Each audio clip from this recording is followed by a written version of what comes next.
মরণের কত দিন বাকি।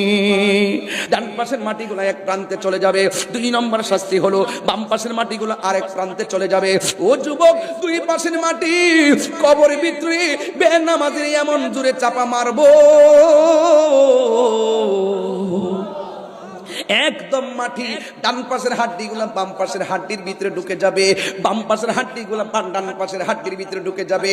বেনামাজি কবরে আল্লাহর ডাক দিয়ে বলবে, আল্লাহ আগে যদি জানতাম নামাজ না পড়ে কবরে আসলে এমন শাস্তি দিবা গো, আগে যদি জানতাম নামাজ না পড়ে কবর আসলে হাড্ডিগুলো গোড়া বানায়া বালাইবা, জীবনে আর নামাজ ছাড়তাম না।